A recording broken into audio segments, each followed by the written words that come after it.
एक ईसीएम दिखा रहे हैं जो मैंने स्टूडेंट को दिया था रिपेयर करने के लिए। वो ऐसा कौन सा फर्स्ट स्टेप है, ईसीएम दिया जाता है तो वो कितने स्टेप्स क्लियर करता है। नंबर 1 पिने चेक करता है, इसे चेक किया कि ये शॉर्ट है कि नहीं, मतलब शॉर्टिंग है कि नहीं, एक एक कंपोनेंट आपने मल्टीमीटर के साथ चेक किया। डन। हेलो फ्रेंड्स, मैं जगजीत सिंह। आज हम लोग डिस्कस कर रहे हैं, आपको एक ईसीएम दिखा रहे हैं जो मैंने स्टूडेंट को दिया था रिपेयर करने के लिए। उस ईसीएम के अंदर एक फॉल्ट था, स्टूडेंट ने उसको कैसे फॉल्ट को डायग्नोज किया, उस पर काम कैसे किया, वो ऐसा कौन सा फर्स्ट स्टेप है जिसको फॉलो करके वो ईसीएम को रिपेयर किया गया। इस तरह की मैं आपको इस वीडियो में दिखा रहा हूँ काम करके। तो पहले जो ईसीएम दिया था स्टूडेंट से बात करेंगे कि जब इनके पास ईसीएम आया तो उस ईसीएम में क्या फॉल्ट, इन्होंने पहला स्टेप क्या लिया, ताकि आप वीडियो देखकर कि कैसे स्टेप लेने पड़ते हैं ईसीएम के अंदर आपको पता लग सके। तो आपका नाम क्या है? सर मेरा नाम संजीव है। कहाँ से हो? मुंबई।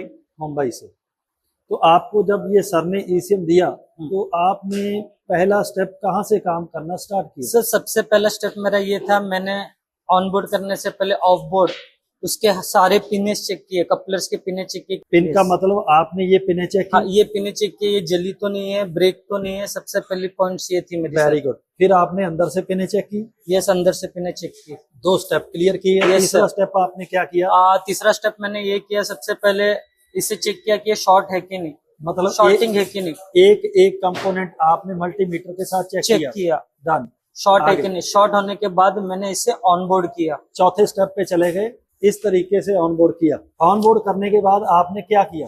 सर ऑन बोर्ड करने के बाद मैंने यहाँ पे वोल्टेजेस चेक किए, हर एक पिन की ये वोल्टेजेस आउटपुट चेक किए, ये प्रॉपर है एंड ये रीडिंग है मेरी ऑन बोर्ड करने के बाद। ओके, आप लोग स्टूडेंट्स हो, इस तरह ऑन बोर्ड कर सकते हो, करना चाहिए।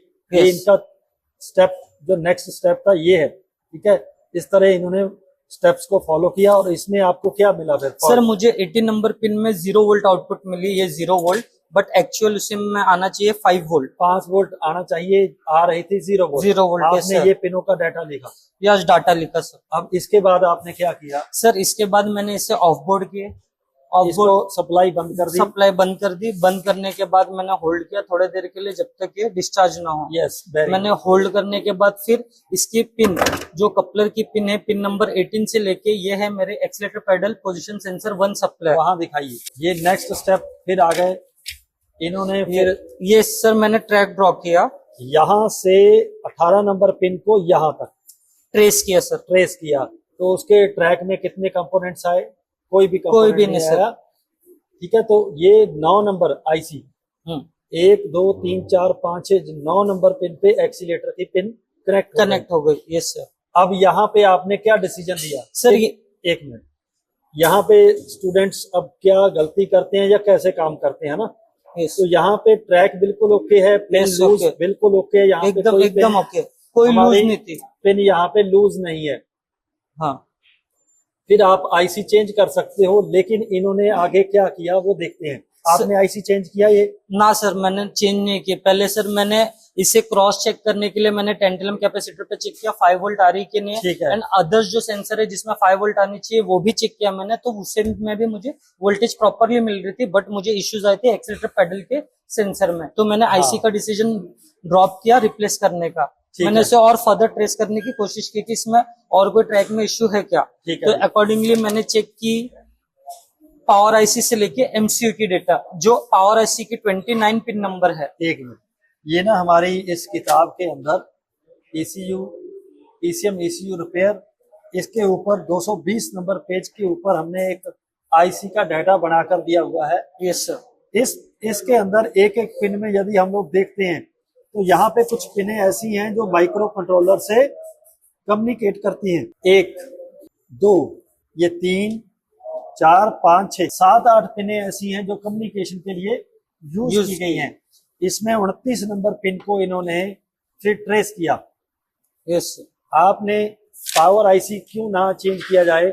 इन्होंने फिर क्या देखा यहाँ पे? सर मैंने सबसे पहले पावर आईसी ने डिसीजन इसलिए लिया कि मुझे अदर सेंसर्स पे 5 वोल्टेज जा रही थी। तो फिर पावर आईसी की इश्यू नहीं है, या तो पिन लूज हो सकती है या तो कुछ अदर इश्यू हो सकती है। अदर में मैंने इसे एमसीयू के साथ, जो अदर एमसीयू के साथ ये कनेक्ट होती है, इसे ये कमांड देता है एमसीयू को, फिर एमसीयू रिटर्न इसे कमांड देती है, कम्युनिकेशन करती है। इसको हम लोग कम्युनिकेशन बोलते हैं।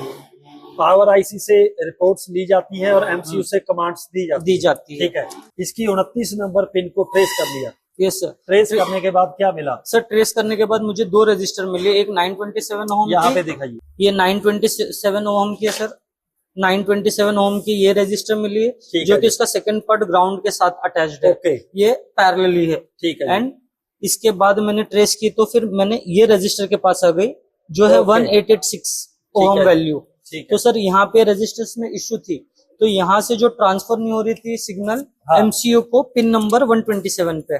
ठीक है, ये हमने यहाँ पे बढ़ाया 121 सर। पावर आईसी की 29 नंबर पिन और जो एमसीयू है उसकी 121 नंबर पिन से आपस में कनेक्शन है, आपस में कनेक्ट है। ये कम्युनिकेशन पिन है।